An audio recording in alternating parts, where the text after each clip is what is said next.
Assalamualaikum warahmatullahi wabarakatuh.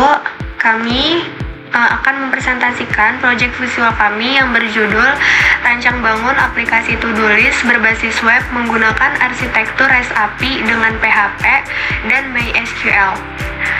Berikut latar belakangnya. Seiring dengan perkembangan teknologi informasi, kebutuhan akan mengelola aktivitas dan tugas secara efektif semakin meningkat. Banyak pengguna masih mengelola daftar tugas secara manual sehingga berpotensi menimbulkan keterlambatan dan ketidakteraturan dalam menyelesaikan pekerjaan. Aplikasi To-Do List berbasis web dapat menjadi solusi untuk membantu pengguna mencatat dan mengelola tugas secara struktur serta mudah diakses. Dengan menerapkan arsitektur REST API, sistem dapat dikembangkan secara lebih fleksibel dan terpisah antara front-end dan back-end. Penggunaan PHP dan MySQL dipilih karena merupakan teknologi yang umum digunakan dan mampu mendukung pengembangan aplikasi web secara optimal. Selanjutnya akan disampaikan oleh rekan saya, yaitu Dila Dwi Meisha. Kepadanya dipersilahkan. Tujuan dibuat adalah sebagai berikut. Pertama, aplikasi ini bertujuan untuk membantu pengguna dalam mencatat dan mengelola tugas sehari-hari agar lebih teratur dan tidak terlupakan. Kedua, sistem ini menggunakan konsep REST API sehingga antara bagian back-end dan front-end terpisah, membuat aplikasi lebih rapi dan mudah dikembangkan. Ketiga, kami menggunakan PHP dan MySQL sebagai teknologi utama untuk mengelola data pengguna dan data tugas secara terstruktur. Yang keempat, aplikasi ini dirancang dengan tampilan yang sederhana dan mudah digunakan sehingga bisa diakses dengan nyaman melalui berbagai perangkat. Yang terakhir, kami berharap aplikasi ini dapat membantu meningkatkan produktivitas dan efektivitas pengguna dalam menjalankan aktivitas sehari-hari. Yang bagian selanjutnya akan disampaikan oleh rekan saya yang bernama Sulis Oktiviani. Jadi saya akan mempresentasikan implementasi dari sistem yang telah kami buat, yaitu sistem To-Do List. Di sini ada dashboard utama, yaitu daftar tugas. Di dalam daftar tugas ini kita bisa menginput tugas yang ada. Contohnya, saya akan menginput tugas visual, memberikan tanggal berakhir,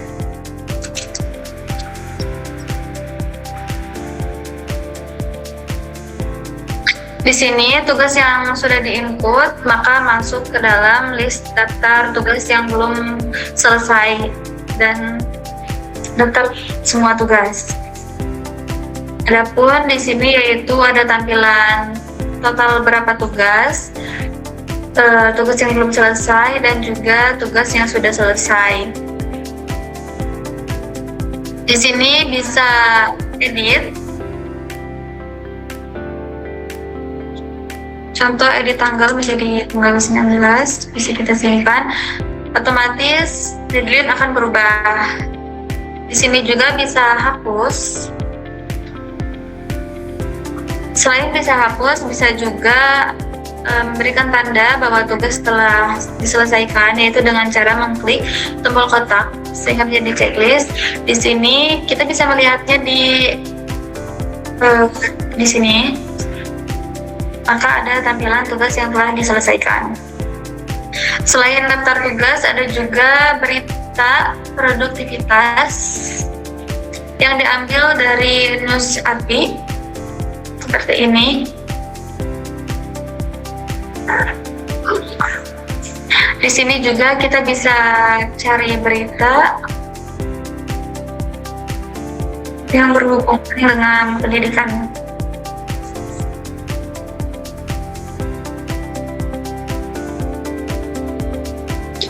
Ini berita yang diambil langsung dari News API.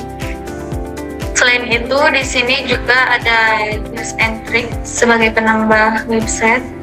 Tips and trick yang berkaitan pendidikan.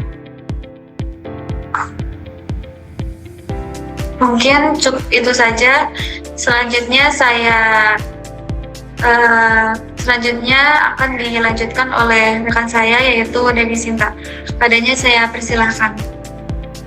Baik, terima kasih. Setelah kita melihat cara kerja websitenya, sekarang saya akan menjelaskan apa saja yang kami pelajari selama proses pembuatan proyek ini. Berikut hasil pembelajaran yang kami dapat dari proyek ini.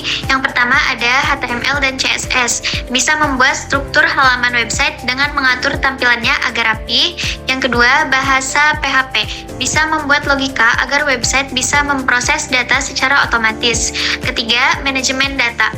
Bisa membuat fungsi tambah, lihat, edit, dan hapus tugas atau CRUD. Yang keempat, database SQL. Bisa menghubungkan website dengan penyimpanan data di MySQL. Yang kelima, penggunaan API. Bisa mengambil data berita secara otomatis dari internet atau news API. Yang keenam, format JSON. Bisa membaca dan mengolah data yang didapat dari API. Yang ketujuh, koneksi data. Bisa membuat jalur agar data website bisa dipakai oleh aplikasi lain atau REST API. Yang kedelapan, integrasi fitur. Bisa menggabungkan catatan tugas dan berita dalam satu tampilan. Yang kesembilan, logika website. Bisa mengatur alur jalannya website dari awal sampai akhir. Itulah poin-poin utama yang kami dapatkan dari sisi teknis. Bagian kesimpulan akan dijelaskan lebih detail oleh rekan saya, yaitu Sri Rejeki. Kepadanya saya persilakan. Baik, terima kasih. Saya di sini akan menjelaskan tentang kesimpulan dan saran. Untuk kesimpulannya, yang pertama yaitu aplikasi to-do list berbasis web berhasil dibangun menggunakan HTML, CSS, PHP, MySQL, dan REST API. Sistem mampu melakukan pengolahan data tugas atau CRUD serta mengolah data API dalam format JSON. Yang ketiga yaitu penerapan REST API membuat sistem lebih terstruktur, modular, dan mudah dikembangkan. Untuk saran sendiri, yang pertama yaitu menambahkan fitur keamanan, notifikasi pengingat, dan prioritas tugas. Yang kedua yaitu mengembangkan aplikasi ke platform mobile dan mengoptimalkan performa sistem. Yang ketiga yaitu memperluas integrasi API untuk menambah fitur dan informasi pendukung. Baik, itu saja untuk kesimpulan dan saran. Saya akan kembalikan ke MC. Baik, mungkin hanya itu yang dapat kami sampaikan pada presentasi kali ini. Semoga bermanfaat untuk kita semua. Wassalamualaikum warahmatullahi wabarakatuh.